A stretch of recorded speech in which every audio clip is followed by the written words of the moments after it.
boy, did we piss off some people this week on Sovereign Tech. The Golden Stallion, the man of tomorrow, Savzu, the rated R radio star, here with you for, it's your Wednesday Sovereign Tech Patreon only Q&A. And, man, there's times, there's weeks where it feels very 50-50. And what I mean by that is there are times where it feels like, or not just feels like, but I get the feedback that, wow, I can't believe you said that, and then in the same instant, I'll get a email that says, you could talk about anything and I'd listen. And certainly I'm honored by that. And the previous, or the former, where I can't believe you said that, etc., I guess, means I'm still viable. That's great. And still rebellious. But,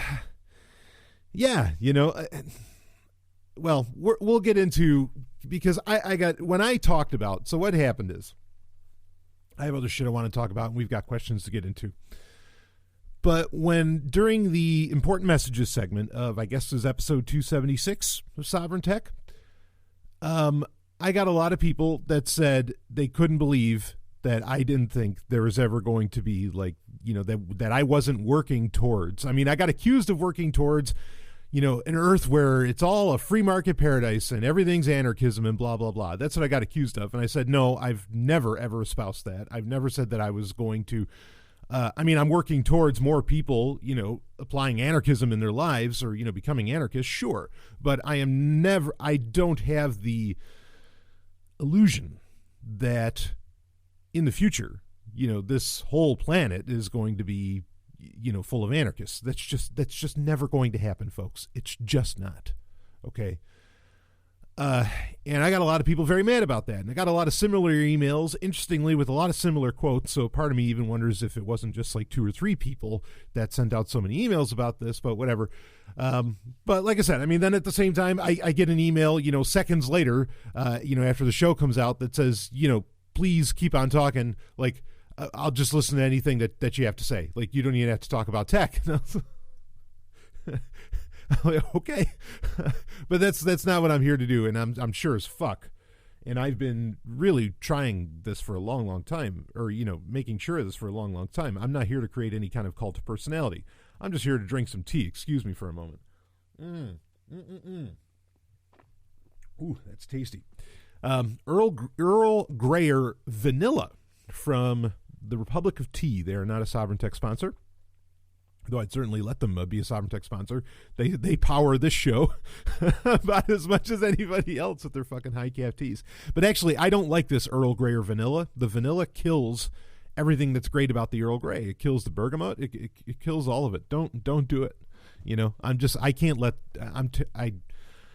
I've got this thing where I just can't let shit go to waste. So, like, when I need a little caffeine pickup or whatever and I need some tea, I'm trying to get through this can of 50 fucking satchels. But maybe I should double it up. You know what? There we go. That's what I'll do.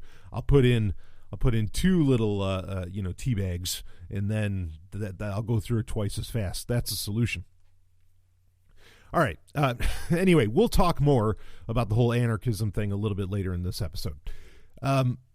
First thing, though, that I want to talk about is, and this is kind of strange, so I've talked about, and I haven't done the full review yet. I'm going to do it on I'm probably going to do it on a Sovereign Tech Prime episode because I think it deserves it.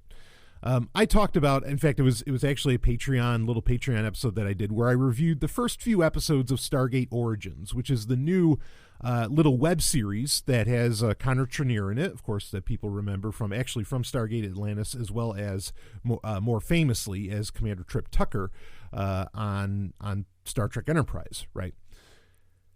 I did the review of those first few episodes. I'll do a full review of the web series here on Sovereign Tech Prime in the near future.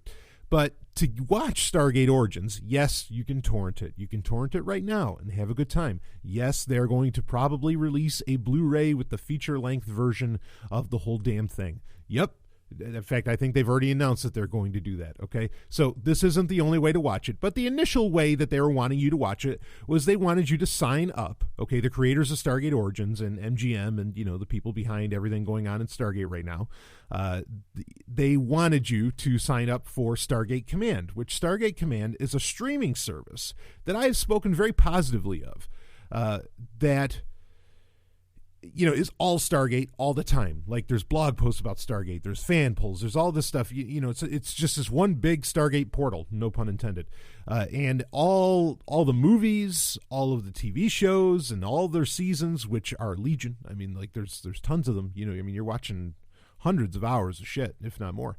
Are all available on this. And when they announced it, I signed up. I was like, well, fuck yes. Like, I'm on board with this, because I love the idea of franchises really having their own channels where, like, everything, where it's a real fan experience, Now, I mean, in the same vein, I'm not, like, on board with everybody coming out with their own. Well, all right, let me explain. So the reason I thought it was cool with Stargate Command was that, in fact, I didn't even know how long the time frame was that I was buying in for, but they wanted $20. I was like, okay, I'll give you $20. And it ended up going for 6 months for $20. Now, I don't think that's bad for any channel. Like, if you're going to do a franchise-specific streaming service of some kind, where it's actually, I mean, it's more than just being able to watch all the episodes or movies or something. Like, there's a lot more content, interviews, all this different shit available. Okay, if you're going to do that, $20 that's pretty good for 6 months. Like $40 a year, yeah, I'll pay that.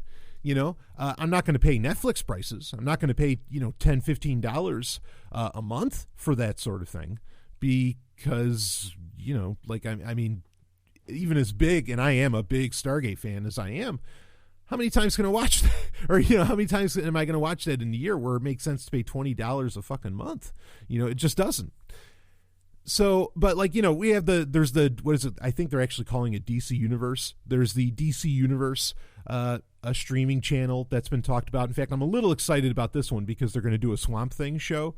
Huge fan of Swamp Thing. In fact, I look to my right and there's my little Funko Pop of Swamp Thing. Oh, and there's Alice Cooper too. Woo. All right. Anyway,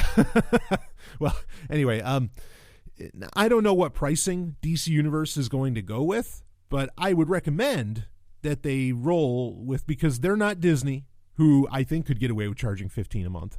They're not Netflix. They're not Hulu. They're not any of these other things. I think it's in their best interest to look more at the Stargate Command model.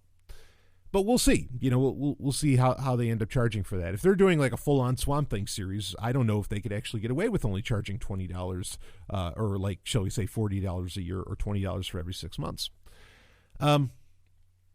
Anyway, so I knew my Stargate Command, the point of sharing this, I knew my Stargate Command subscription was coming to an end in May. And I saw Stargate Origins. I liked it. I have all of the Stargate episodes. Like, I really don't need to pay for a streaming service. Like, I have all of this content. And I mean, I have fucking all of it. And what's available, like on Blu-ray and all of those stuff, I got it. I'm there. Okay. I really don't need to pay for this. It was more of a nicety on my part because I want to support Stargate. And so I got an email earlier this week. This is being recorded on, this is actually being recorded on the 9th, on Wednesday, on May 9th, 2018. And so I guess maybe it was Sunday or Monday. So on the 7th or the 6th, I got an email saying, hey, your subscription's going to end in 7 days. Re-up now. Okay. So Tuesday morning, I clicked the link in the email and everything. Of course, I make sure that it's actually the link that I'm going to. And I go there, and like Tuesday morning, so we ended up being, it was busy. Stephanie and I had to do things. So actually we were taking MK to the airport. And so Tuesday morning, just, didn't get to it. We were getting off and just didn't get to paying the $20. On the way back, while we're driving back home, I get an email that says, hey, great news, from Stargate Command. Great news. Your subscription has been extended to September 2018, which is not exactly another 6 months, but it's a few more months. And I'm like, wait, what the hell? I mean, just within a matter of like 48 hours, suddenly, oh, we're ready to charge you more. I mean, in $20, whatever, we're ready to charge you more. But then, we're going to extend it. Like, what the? I don't know. I get it. A lot of this stuff is really experimental right now. Like, we're going through one could argue that the entertainment industry is always going through an experimental phase, but we're going through an experimental distribution phase, okay, which is, I think, very unique and very different. And it's not just I think. It is very unique and very different from what the entertainment industry has had to deal with for many, many years, or for most of its existence. So, whatever. I just thought, I don't know, it seemed weird. Like, if any of you are also subscribers to Stargate Command, did you lay down the $20 right away? And if you did they give you a refund, or what did they say to you? I want to know. I can't find an answer to that. But I just thought that was like really, really weird. And yeah, they're trying stuff out. Maybe they got something exciting that they're going to have ready for September, or, that they're going to announce soon that, will hopefully entice you to pay more. But I was amazed that it was only going to be $20. I bet it would have been just another 6 months. And I'm still in awe that really it's $40 a year. So I'm not really mad about it. I don't know. It was very weird. I mean, to like send that email within 48 hours saying, whoa, hey, actually, no, you're extended. You're fine. And sadly, I think the reason that maybe that really happened was because nobody was re-upping. and their subscription numbers would have tanked before they even got around to releasing the feature-length edition of Stargate Origins. So that's my guess is what happened there. But anyway, all right, enough of that. I think it's interesting. I want to see more of this kind of shit, happen. I don't know that it will, but at the same time, kind of like I mentioned in episode 276 of Sovereign Tech, like, I do have to. And yeah, like, I admit why I'm doing it. I want to support Stargate and Stargate specifically. Okay. But like, this whole idea of cord cutting, again, you're not really cord cutting, right? I mean, I've brought this up so many times. Cord cutting is, I barely receive any signal into my house, right? I mean, like, you've barely even got internet, and you just have this massive library of either, burned DVDs, burned Blu-rays, or bought, or you have, a ton of digital files or whatever, on a gigantic hard drive, whatever the fuck the case may be, like that should be really cord cutting. I think this whole concept of cord cutting is just it's so stupid. It already seems to be passé. Like, for a little while, it was, kind of the new major news topic that people could talk about because, journalistic organizations are really running low on shit to talk about that isn't politics or anything like that. But, yeah, I think the whole cord cutting thing, the concept alone and the way it's popularly practiced is pure bullshit. I mean, like, I had a buddy years ago when I was working at the last tech company that I worked with. And we were cord cutters, like, before there were cord cutters, okay? Like, we even joked about it. Yeah, kill the cable, hell, kill the internet. We will be rocking and rolling. We'll have all the entertainment. We had all the entertainment. I mean, and we'd be having a great time, blah, blah, blah. That's real cord cutting when, like, you can go live in fact, here's another funny thing. So... So when I first moved to New Hampshire, I lived out of my SUV for a few months. That was my home. I lived out of my SUV, and I would take pictures, of me just being in the back of the SUV, and I'd have my, my beautiful GT660R MSI laptop. Okay. And I would be, and I'd be watching whatever, and I just keep taking, all right, now I'm watching this. Now I'm watching this. Now I'm watching this, and like, I was, most of or a lot of the pictures, I was in the boonies. There was no internet connection. There was none of that bullshit. That's cord cutting. Okay. Even to where my SUV was the power source. I mean, like, I get whatever marketing. It's the problem with everything, isn't it? It really is. Okay. Really, let's get into some tech questions. I'm just on a tirade here, I'm not on a tirade. Not like I was in episode 276. Some people wondered, like, did I do cocaine before the episode? No, I did not. Thank you. Even though I got asked that on a live Q&A, what drug would you do if you could do one? I said, I do cocaine. I want something to enhance me, not something to slow me down. All right. Let's do this one first. We are going to talk about GDPR because I had a ton of people get in touch with me about that. I'll explain more in a second because it is in reference to something I claimed or said in episode 276 of Sovereign Tech. So the first one is, this is actually a tweet, and it's at Sovereign Tech, would Signal benefit from a partnership with ZenCash? Full disclosure, ZenCash is a Sovereign Tech sponsor. I am not talking, this is a question that was legitimately asked by a legitimate person that I know. So, this isn't, this isn't sponsored content or something at all. This is a really great question. So, and I'm guessing this is in reference to something else we talked about in episode 276 of Sovereign Tech, where we talked about the domain forwarding that Google, Microsoft, and Amazon were putting the kibosh on with Signal that would be keeping Signal from working in certain countries around the world. Okay, so we talked about that. If you want to find out more about that, go to episode 276 of Sovereign Tech. Would they benefit from a partnership of a type with, or would Signal benefit with a partnership with ZenCash? Yes, they would. And did I say domain forwarding? I meant domain fronting. Sorry. Wrong term. But domain fronting. So ZenCash actually is, and it's in development right now, but this is really cool. And this is something I should have talked about on episode 276. And that is, they're developing a system called ZenHide, okay, which is specifically for web traffic and allows for domain fronting, okay? And this can be taken advantage of through the use of the secure nodes and all the and the technology overall, the platform overall of ZenCash. So yeah, like Signal would behoove them, and I'm sure ZenCash has reached out to them and said, hey, you need to domain front. We got your hookup. As long as somebody's running a ZenCash node somewhere, we can make this happen. And I think that sort of thing's really exciting. I mean, I imagine they got to figure out the speed parts things. Maybe I'll have Rob Viglione on the show again soon, and he can talk more about ZenHide.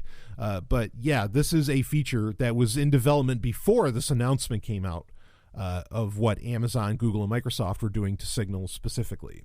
Okay, so yeah, really, this could help out quite a bit. And what I love about this is Zen, ZenCash. Zen is the platform, but this is ZenCash. We'll just keep it simple by saying that. Actually bolstering the big bad internet while at the same time creating its alternative, which, how can you go wrong with that? I mean, like, that's a brilliant move. That's beautiful. I mean, like, talk about egoistic altruism. I mean, that's I love it. So I think that's really cool. Now, the thing I don't think that would work, like, yeah, you want to get Signal to some kind of, peer-to-peer model. I don't know that blockchains are necessarily the way for that to go. Like, if Signal wants to go that route, you have a real problem with blockchains actually being, I mean, look, mobile devices are not amenable to the amount of space that a lot of peer-to-peer technologies need to function. Okay, you'd have to, either two things really need to happen here for Signal. Okay, either, I don't know, well, I guess they could become a DAG if DAGs actually work, which, that's debatable by some, Matthew Green, others. Okay, or tangles, whatever you want to call them. We did a breakdown of all that on a Patreon Q&A a few months back. So you either have to do something like that, or and I guess there's some other options, or you come out with, like, Signal would have to come out with its own phone, kind of like Copperhead OS does, where they have their own phones that they'll sell you. You can buy them and check them out, blah, blah, blah. Okay, so they'd have to come out with their own hardware, and the reason I'd say they'd have to come out with their own hardware is because that hardware would have to have, like, massive storage space if they wanted to go with some kind of store and forward, or blockchain solution, as far as having a, having a peer-to-peer turning Signal into a real peer-to-peer communication system, right? I mean, I'm sure there are other tricks that could be pulled that I'm not aware of. I saw some people when Signal did their blog post about this whole situation where Amazon and Google and Microsoft were blocking domain fronting now for them. There was a lot of responses of people saying, oh, you could do this, you could do this, you could do this. And maybe there are more interested minds. Well, I'm interested, but more, I'll just say, I don't want to say better, but I'll say more interested minds out there that have other ideas that I don't know about. Okay. I am totally fucking open to that. All right. I would not, a huge problem, I'll tell you real quick here. And in fact, this kind of speaks to what we'll be talking about later. A huge problem in anarchism and libertarianism is that anarchists and libertarians think they fucking know everything and that they have an answer for everything when they don't. I am one who, and I've espoused this point many times, one of the most brilliant things anybody can say is, I don't know. That is the ultimate scientific question. It is the start of all science. I am happy to say, I don't know. Okay, but I will say that if you really do want to go with some kind of impressive peer-to-peer solution, you're going to have to come out with your own phone. Like that uses anything that is stock and readily available as far as cryptographic standards and peer-to-peer technologies go, right, or software goes right now. Okay, because you're going to need a lot of storage space, right? So because I also saw that a lot of people saying, oh, well, Signal should go to blockchain. No. It could take advantage of ZenCash developing ZenHide, sure, but no, Signal can't become a blockchain like that. That's, oh man, I thought we got past that where everybody just thought blockchain was the fucking solution to life, the universe, and everything. I really thought we got past that point, but apparently not. So I have no problems with blockchains. Okay. Before anybody gets confused by me saying that, oh, Brian said, oh, there's never going to be an anarchist earth. Oh, now Brian said, oh, there's, blockchains don't solve everything. Well, nobody should say blockchains solve everything. Whatever. Anyway, yeah, so, and I'm sure there's other clever solutions, and I'm sure very clever people are going to figure that part out with Signal and how to get this into the hands of activists and to solve it. Telegram, I'm sure, is working on it as well. They have a peer-to-peer solution being developed, and maybe that's something Signal can take advantage of as well as far as transmission goes. So, yeah, but overall, sure. Yep, there's to answer the question again, is there a benefit to Signal working with Zen? Absolutely. In a lot of other ways too, not just to re-enable domain fronting with like ZenHide, but also I think to perhaps incentivize, maybe Signal will get to the point where it needs to run something similar to a secure node or something like that. And then you could incentivize that. Or, there's a lot of possibilities here. Okay, but Signal, the app itself, becoming like some kind of blockchainized thing, no, that's not happening. Taking advantage of other ones out there and working in conjunction, yeah, sure. That's just what we talked about. So no problem. I have no problem with that, and I think it'd be wonderful. And there's the very good chance that, like I said, those, Zen and Signal are already talking to each other to get this licked, and I hope so. Okay, so let's move on to another question. And in fact, we're going to label this, and I'll mention it on the upcoming Sovereign Tech Prime episode. I'm not going to spend like a big segment of the episode talking about GDPR, okay, because GDPR, well, so this week it's going to be the best on the air, which is, Brian, Ellen, Stephanie, BEST. And it's my birthday. So... but anyway, so I've had a show planned for like a month of that we are going to do, and so I'm not going to interrupt that plan because GDPR is kind of evergreen, and it stands for General Data Protection Regulation, which is regulation coming out of the EU. That literally affects the entire planet, because if you're dealing with any EU citizens, it's going to be, you have to pay attention to GDPR. I don't know if they're going to call it the GDPR or if it's just, no the in front, whatever. Anyway, so this is something that I had heard, we had heard about a couple of years ago, and I may have briefly brought up at some point, but we had heard about it a couple of years ago. We were waiting to see what it, finally end up taking shape as. I was not aware that it was going to be, well, all right, I was aware. Here's the funny thing. I was aware that it was up and coming because I think I had read something about it in April. I didn't know the exact date of May 25th that it would get implemented. Okay, but at the crypto party that I talked about at the beginning of episode 276, when I was there, I brought up GDPR, and I brought up the legislation because of a question that was asked of me. And so why I didn't think about it for, why there's all these new privacy policies coming out, which that's the thing, is I said, oh, did you notice the flood of emails you've gotten of all these, updated privacy policies? Well, it's probably some marching orders from the NSA, and, you just were told to bend over and grab the ankles and you got screwed. Now, that does happen. Okay, and it's happened in the past, and we've talked about it, and it's been it's been proven that's what was going down. Okay, so my abstract point isn't necessarily inaccurate. Just in the case of when I said it this time, and there was all these emails, it wasn't the case. It had all these emails had to do with GDPR.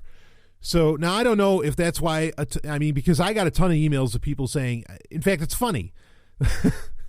Like the emails have been a little quiet as late, and then suddenly once I get something kind of wrong, okay, wow, do the emails come in, and some were very kind and some were very harsh.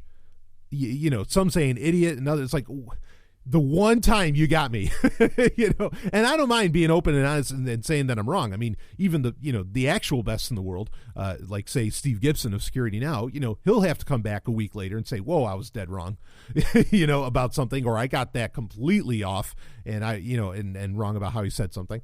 And it happens. Okay. And it's all right. So yes, all of these emails are due to GDPR. I will bring it up briefly, the correction, on the upcoming episode of Sovereign Tech, but we'll talk about it a little bit here. But I want to read this email actually, that I got sent in. This is one of the kind ones from really, one of my favorite people on the planet. Regarding everyone recently updating terms of service, I don't think it's as nefarious as you think. No NSA marching orders nor customers getting screwed. I'm pretty sure it's due to GDPR coming into effect May 25th. As much as government action and regulation could be beneficial en masse, that is to say hardly ever and only by accident, in this case, it more so screws over companies and benefits people from a privacy perspective. I actually think it'd be interesting to your audience if you mention GDPR on one of your next Q&As. It's pretty draconian for companies to comply with. And yeah, this is really who it's going to affect is companies. Now, this is some pretty broad swath stuff.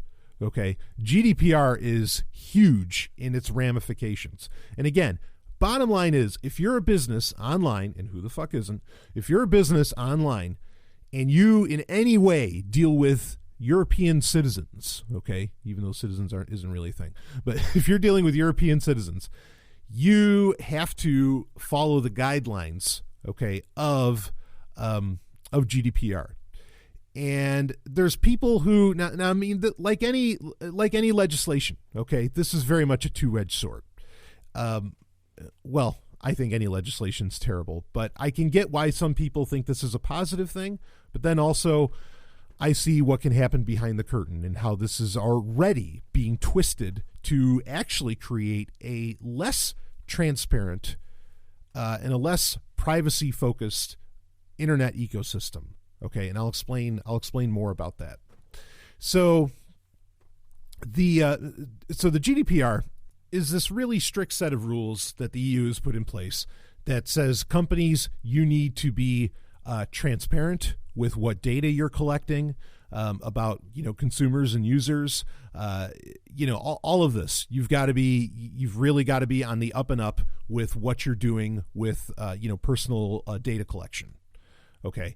And this gets kind of crazy. Like even having a server log of IP addresses, okay, being that of people that visit your site, as a business, okay, specifically as a business, that falls under the purview of GDPR. Where if you don't, if somehow you violate the rules within or the laws within, that make up GDPR, you could be looking at, I think at the highest, something like 20 million euro fine. I mean, that's huge, So now at first blush, Okay, and also like there's rules. Real quick, I want to mention this. There's also rules within it that say you have to report to a data protection agency. You have to report within like 72 hours if there's any kind of leak.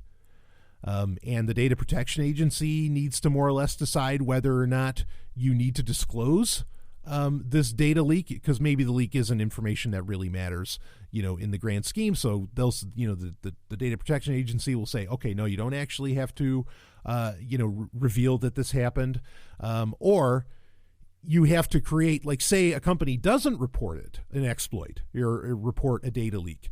Then they can make their own, they can make a report that says, well, this is why we didn't inform the DPA, but those reports have to be available to a data protection agency, at the drop of a hat. And you could be held liable if the data protection agency thinks that your reasons for not telling them about a data leak wasn't good enough, and and what does that all matter? Well, it's easy enough to, grease the fingers, I'm sure, of data protection agencies and say, well, look, here's $2 billion to fund your company for the next 20 years. Just don't tell anybody that there was this leak. Problem number one, but we'll get into problem number two here with the whole, GDPR. So businesses really have to tighten their shit up. In fact, now there are different like tiers within this, where if you're a company that's less than 250 employees, the penalties and requirements aren't as harsh. But if you're larger than that, things are very harsh. And again, there's always that fine. That's just, and who knows, maybe that can be implemented multiple times. I didn't read the entire thing, but I have the Cliff Notes and I already see the problems.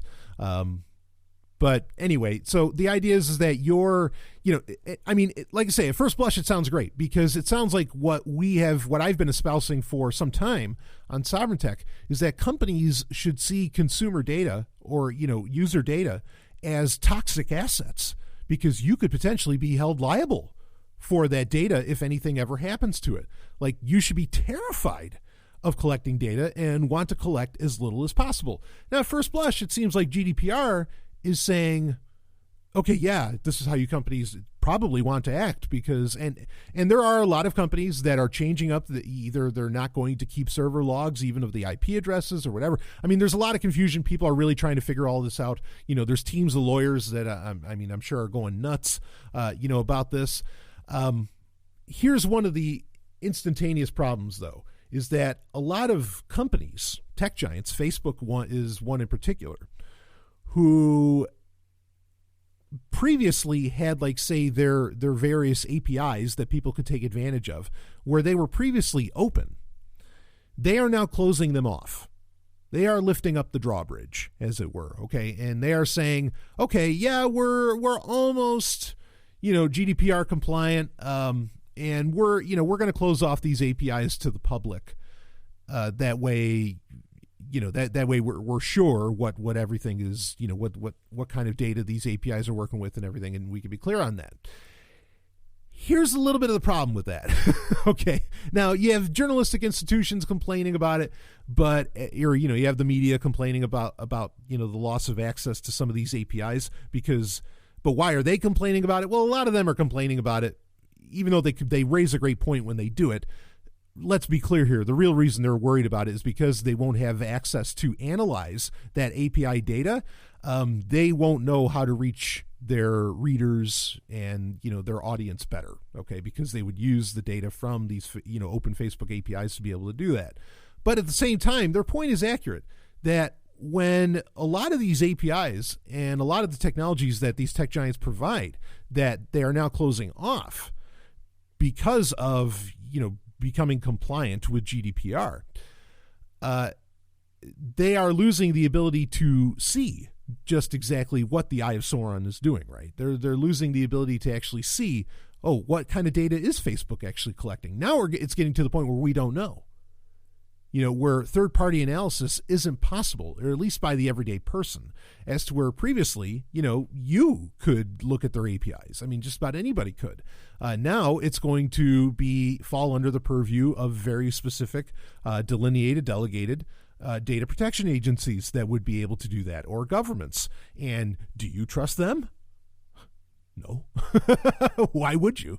Again, they could just all be under the thumb of Facebook or vice versa, or it's, an unholy alliance of some kind, right? So yeah, at first blush, this looks rough, but I mean, there's a lot of companies that are actually going to get hurt by this that they don't even know. They have no, it's kind of sad because the companies, like when the emailer said that companies are getting screwed by this, yeah, there's a lot of, especially little companies that like they've never thought about this shit.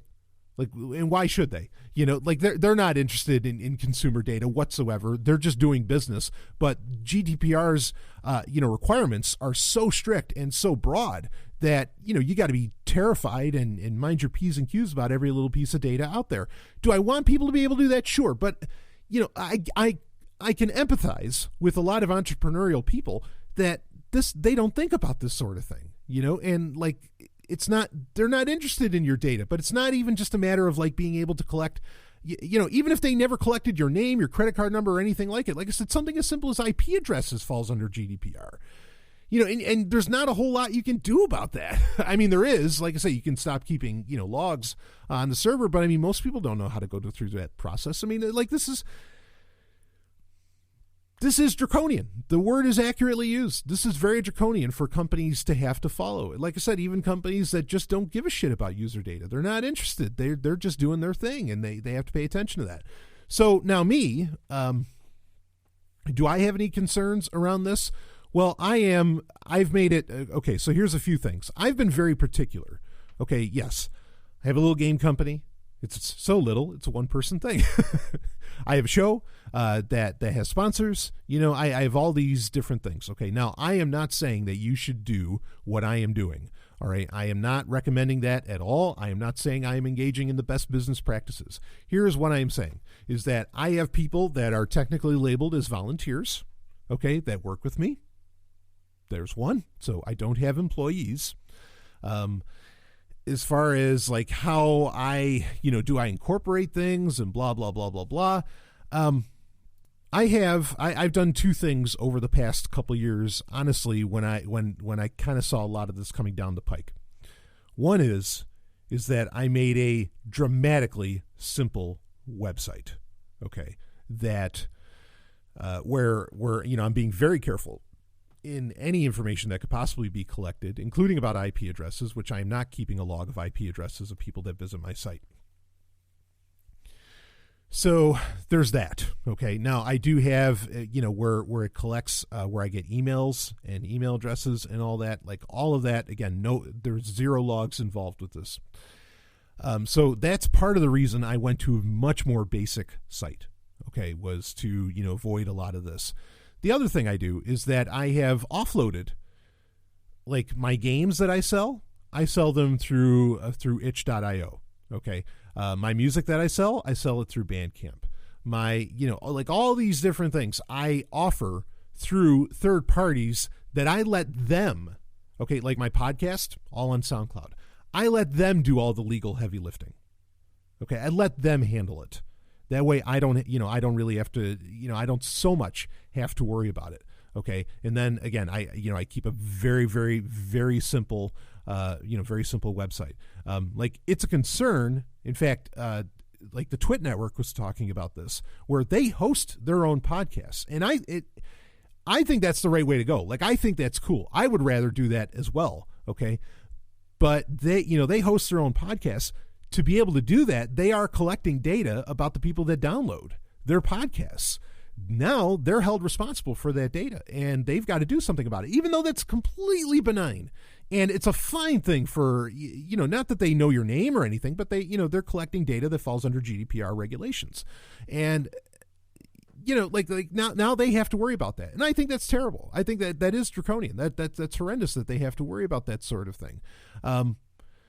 Because they put so many things right in place, to secure stuff. And, they don't want there's some data that gets used, because of the very nature of the internet that you kind of can't avoid. I mean, and there are things that people are trying to mask and whatever. And, we're creating very complex encryption and, metadata skewing, technologies and software to be able to do that. But just by its nature, it's not exactly harmful. Like fucking, it's okay. Like if Twit has my IP address, and the best thing for me as a user, as a computer user, is to just be conscious of where I go, what websites I go to and all that. Like, that's the best way to protect yourself. I don't hold it incumbent upon a company to fucking mask my IP or, and all that shit. I really don't. So yeah, this is pretty ugly. This is one of those cases where I feel bad for a lot of the smaller businesses, a lot of the companies. And then at the same time, I see where a lot of the big companies, a lot of the tech giants, and a lot of Silicon Valley is going to use this to do the exact opposite of what the claim is for GDPR, which is to create more transparency. They're going to use it to enable less transparency upon their respective organizations and corporations.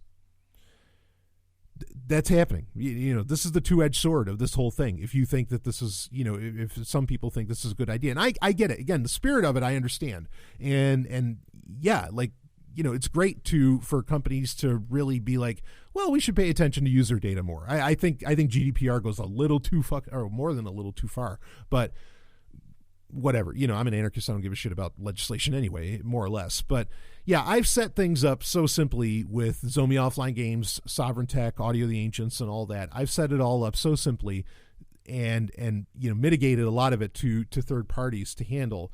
That way this isn't really a thing. I mean, and I wonder, GDPR stuff, like, I'm curious how this relates to, say, cryptocurrency addresses and things like this. I mean, that's where, we're going to be finding out really as we go along, how this all applies. This is a big deal. And even though it's European legislation, it's literally affecting everybody. So something to keep an eye on. And as more developments, if like major or important developments happen with it in the future, I will talk about them. So on Sovereign Tech Prime. Okay. But if you're just running a blog, you're just a regular person, just running a blog, you don't really have a business and all that stuff. You don't have anything to worry about. This is designed to quote unquote protect you, even though, like I said, in a way it can actually do the exact opposite. But okay, so there's GDPR for you. Let's move on from that. All right, let's talk up a little anarchism here. So the quote that I got from a lot of these emails was something that I've heard many times, sometimes from people that I respect, other times from people that I think are off their fucking rocker as far as anarchism goes. But the basic quote is, no one is free unless we're all free. And that quote isn't exclusively to anarchists. That's been used by a lot of abolitionists and other people, over the centuries and probably even before in other languages. And I want to address this quickly. First off, I'm going to recommend that since you're hearing the sound of my voice, you're a Sovereign Tech patron, check out everything that I've released through Sovereign Tech First University, all of the books. Listen to The Temporary Autonomous Zone by Hakeem Bey, because in that he specifically addresses this concern. And I'll address it here in my own words, okay? But you can get, a broader case of how to go about all this business. Not that I agree with Hakeem Bey on everything, and I don't. Believe me, I don't. But his points are pretty sound on the matter, and it's not a long listen, okay? But you can listen to, I read the whole thing. You can listen. I read it to you. It's an audiobook. Go ahead, go give it a listen. Download it. Go for it. So, the idea that no one is free unless we're all free, I mean, that's utter nonsense. That doesn't that doesn't make sense on any level. That's really, and not that proof by analogy is proof, but that's like saying, there's no Christianity unless we're all Christians. No, no one would make that kind of fucking claim. You know what I mean? In fact, like, what does free even mean? It means a lot of different things to a lot of different people. Obviously, that's why I got so many emails of people saying, what do you mean that we're not going to have an anarchist paradise on earth? Because I don't think for me to live an anarchist life and for me to live out my principles, okay, I don't need for the entire earth to be a fucking anarchist paradise to do that. You understand? I mean, I've heard, almost every vision, I imagine, that anarcho-capitalists come up with for what they think that Ancapistan would look like, blah, blah, blah, and that a lot of aspects of that do not sound like freedom to me. they sound downright totalitarian. You know, I mean, right down to the, was it the dispute centers, whatever, I don't know, dispute resolution organizations, DROs, whatever. Like a lot of these things just sound crazy, to me. Like they don't sound like anarchism. They don't sound like freedom in my mind. I mean, even the bulk of the people that have ever said the statement, no one is free until we're all free, they were looking to just be treated equally under the government. Right? Which I get it. I'm not knocking them for that. I'm just saying like that statement just doesn't because everybody has a different idea of what that means in their mind. Here, I'll give you here. I'll take your, I'll take your quote and I'll raise you one. All right. I'll give you a classic Robert Heinlein quote that I love. Again, Robert Heinlein for me is 50-50 as far as quotes, because he has like some of the most horrendous things ever said, like an armed society is a polite society. That's fucking horseshit. Great. You just create a society based on fear. Wow. That's freedom for you. But he does also, he says beautiful things about love, and he sometimes says something actually great about freedom, including this. I love this one. I am free no matter what rules surround me. If I find them tolerable, I tolerate them. If I find them too obnoxious, I break them. I am free because I know that I alone am morally responsible for everything I do. Okay, now, he didn't have to put in the word morally, okay, because morality doesn't exist. But the point is the same, like that you can kind of be free anywhere, anytime. You know what I mean? Like freedom is in the mind, blah, blah, blah. I mean, everybody has a different definition, or, I mean, maybe some people share it with you a little closer than others, but by and large, everybody has we're all individuals. That's the very essence of freedom is individualism. Okay. So you can't, like, if an individual can be free, why does everybody need to be free for an individual to be free? It doesn't make sense. And I know what people are saying. It's like, well, but if we have governments, they'll never let us have Ancapistan. This is where I disagree with you, okay? And this is why I push so hard for, let's get our asses into space. Because once you break free, again, not everybody has to get into space because most people don't even want to go. Okay? So what? Like if I escape to the stars, I set up, I don't know, on Titan, I set up a little anarchist colony or something, right? People that want to hang with me. All right, we set up a little anarchist colony. Nice. All right. Because I'm able to have anarchism because it's such a pain in the ass to get to me on Titan, okay, and to even just enforce your laws, or like the tyrannical laws of Earth on my little base on Titan. Does that mean that I'm not living an anarchist life because the Earth is still under tyranny? No. That's stupid. No, I'm living an anarchist fucking life. That's insane. That what? Just because there's always the threat of government or something like that you're not free? There's always going to be the threat of what creates governments, which is the monopoly use of force, like that kind of, or the use of force in general, outside of defense. I mean, like that kind of threat's always going to be around. And you're saying we can't be free if that even remotely exists? Man, I guess I respect your optimism that somehow you're going to wipe out violent tendencies out of every single human being that's ever existed, but I don't think so. I don't think that that's going to happen.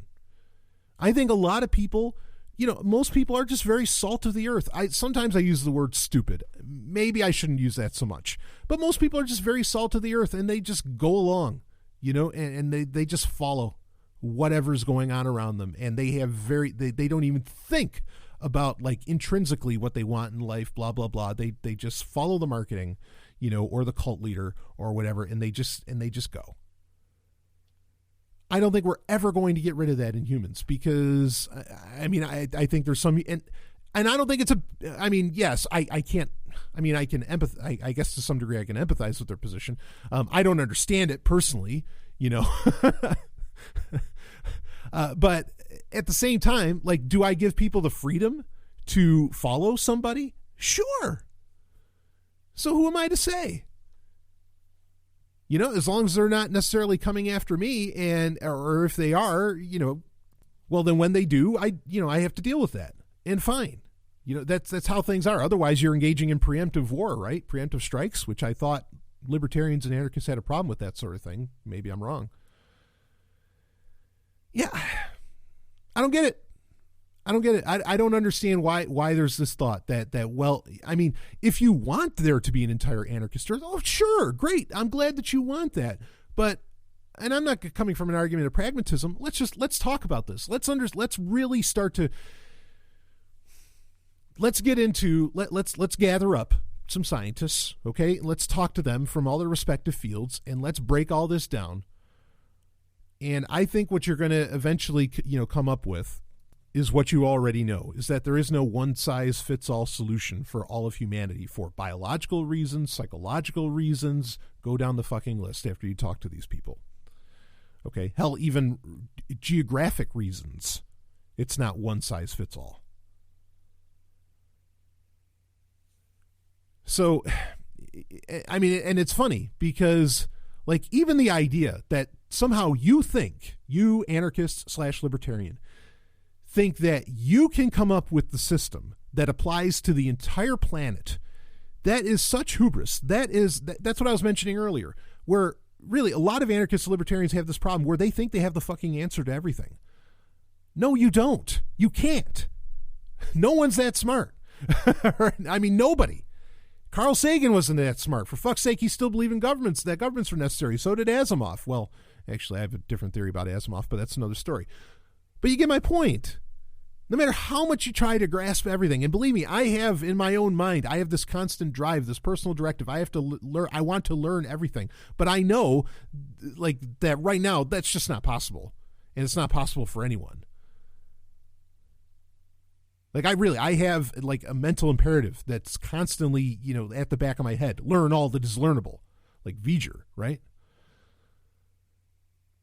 I have that, but I also, understand the reality that I can't exactly do that, and I sure as hell can't retain, all of it to where it's necessarily useful or applicable.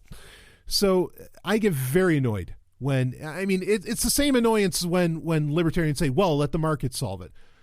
Stop that. Because at the same time, that's not really an answer. Okay. But also understand that I'm saying at the same time, I don't expect you to have the answer. Okay. Like, I don't expect everybody to know everything. Like, I don't expect, people to have answers to very complex problems. And honestly, because a lot of those complex problems are case by case. You can't have the answer ready. You have to, take on the evidence and the situation as it comes. You're not going to end up with an entire planet when you get that many humans together. Okay, when we're talking billions of people on one little Earth, all right, you're not going to create this free market paradise. You can create free market paradises. I think that you can make little spots where all this shit can actually work. And I talked about those in episode 276. I think you can create little pockets, but I don't think you're going to create the whole thing. And in fact, if you did, I'd be a little worried.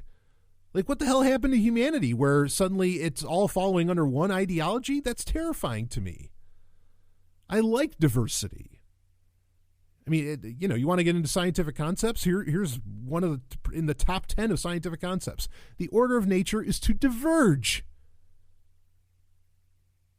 Not to create, it's not so much to create a spontaneous order. It's actually kind of the opposite. Yes, it creates a spontaneous order within the divergence, but it is to diverge regularly over and over and over again. Life happens. We measure things wrong. We measure things as things when actually they're just events, right?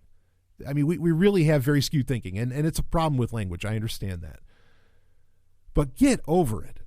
If you're working towards it, Satan bless you, have a good time, whatever, okay? You're probably the same people that believes in the concept of liberty babies, which is fucking insane, that I've talked about over and over again. The idea of having children, to raise them, to take on governments, to do whatever. The idea of raising children with specific purposes in mind of what they're supposed to do, no matter what it is, liberty babies or otherwise, that is the very heart of tyranny. That is the very heart of control, of domination over another human being, and not just domination over another human being, but like unchosen domination over another human being. The very heart of it. You asshole. You want to raise your children to be free? Okay, fine. But then understand that freedom takes a lot of different shapes for a lot of different people. Not everybody has to be a free marketeer. And it's fine if they want to be. Awesome. Great. I like free markets. Okay. Whatever. I mean, but not everybody has to do that. So hopefully I responded to that. I was going to do it in the next episode because I got so many questions about that, but I'll mention that I responded to it in the Patreon. Maybe that'll incentivize some people to become patrons. Maybe I'll get to it in a future episode, but like I said, this week's episode's already, planned, and it's just going to be a great time. So, okay. There we go. Let's move on to, actually, we'll wrap this baby up. We got our album of the week. Now, I'm going to give you a classic, okay, for the album of the week this week. Now, I just learned something this week, actually, about this band. Well, it's actually not about this band. It is and it isn't. That I did not know. And I've been listening to these guys for fucking ever, okay? The band is Powerglove, and the album specifically is Saturday Morning Apocalypse, which is a masterpiece. Came out in 2010, like I said, kind of a classic. I mean, geez, it's almost a decade old. It's hard to believe. But what I didn't know was that, so a recent game that I really enjoyed the hell out of was Blood Dragon, Far Cry 3 Blood Dragon. Or Far Cry Blood Dragon, whatever. I thought that was really cool. Just, all the synth wave and, neon all over the place in a first-person shooter, I thought worked brilliantly. Now, I thought that Powerglove, because the music and the soundtrack was done by Powerglove, and I'm like, oh, wow, this is great. These guys, are getting some, because Powerglove is a band that they take TV themes, movie themes, video game themes, and they put them to metal, okay? And they do a brilliant job of it. And I was like, oh, well, I guess they're getting into like the soundtrack business now, because they did the soundtrack for Blood Dragon and all this. And I was really excited for them that they're achieving some kind of, mainstream success. Even though they do have a new album coming out called Continue, and that'll be out next week. Which, I mean, we've been waiting 8 years, for another album. So I'm really excited for this. But if you don't know who they are, getting you ready for when that album comes out, and you got to check out Saturday Morning Apocalypse. Anyway, so I thought that, I was like, wait a minute, okay, so they did Blood Dragon, that's cool, but come to find out, that's a completely different band. That's a band from like Australia that did that, but they're still called Powerglove. It's just there's a space in their name, as to where Powerglove that did Saturday Morning Apocalypse and that has their new album coming out next week has no space. It's just Powerglove. Instead of it being two words. But they both got their name off of, obviously, the NES accessory, the Powerglove, which I had one of those. Crazy goddamn thing. But anyway, so I didn't know that. I didn't realize that they were two separate bands. Now I know. But Powerglove with a space in it that did Blood Dragon, they're not doing much else. But thankfully, Powerglove is still out there rocking and rolling, and I can't wait for their new album. But you got to check out Saturday Morning Apocalypse if you never have. This is so much fun. Opens right up with the 90s X-Men theme. All that. I mean, and they just hit it, and it is heavy. I mean, oh man, it'll kick your ass. Then they do the Batman the Animated Series theme. I mean, like there's just tons of great tracks on here. Saturday Morning Apocalypse. So they had, the original one was Metal Combat for the Mortal Man, and that's where they did a lot of the video game themes. Saturday Morning Apocalypse is where they do a lot of the TV shows themes. And even though some of them are video game related, like the best track on it is actually the last track. They have a guest vocalist that'll come on with Tony Kakko, who, oh man, he does this. Now there's one where he does The Simpsons, which is interesting, but they do the Pokemon theme. Got to catch 'em all. Tony Kakko singing on it, and he is singing his balls off. I mean, wow, like a canary. I mean, it is the most epic thing. I played it. We were working out. I played it for Stephanie, and she hears it, and she's like, wow, that is awesome. That is so intense. What is that? And like, it's the Pokemon theme. And she goes, what? She couldn't believe it. Because, yeah, I mean, it's so hard, and it's so heavy. But like, it's melodic at the same time. And Tony Kakko's a melodic singer, thankfully. Even though, yeah, he's melodic. Oh, man. it works. And I mean, for that song alone, it's worth it. But everything on there is just solid. There's not singing through all of it. They bring on Tony Kakko for a couple of other songs, but a lot of it is just, you know, straightforward metal, and it is just it will knock you on your ass. It is so awesome. I can't wait for Continue to come out. It might end up being album of the week next week. You know, we might have another Powerglove album on our hands for that. But if you've never heard Powerglove, you've got to check it out. This isn't some cheesy YouTube bullshit. All right, these guys, these are real musicians. I mean, like serious musicians, contracted musicians. Fuck contracts, but you know what I mean. They're the real deal, okay? And high production value, the whole thing. They're as legit as it comes, and it is just some badass stuff. You can check out their previous album too, Metal Combat. That's fantastic. But Saturday Morning Apocalypse, man.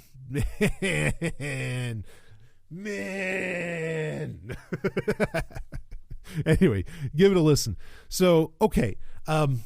Anyway, that's it for this week's Wednesday Q&A.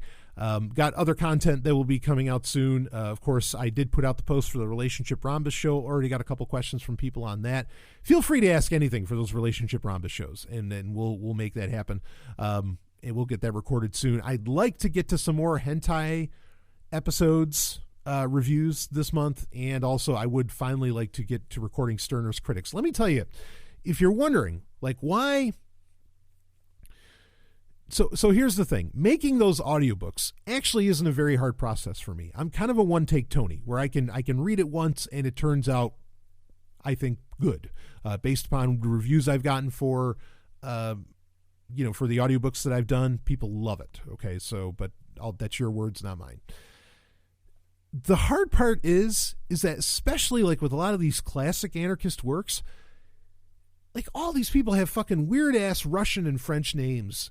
And I want to pronounce them properly. I want to do it justice. I don't want to just read it and pretend I know how the hell to pronounce it or something.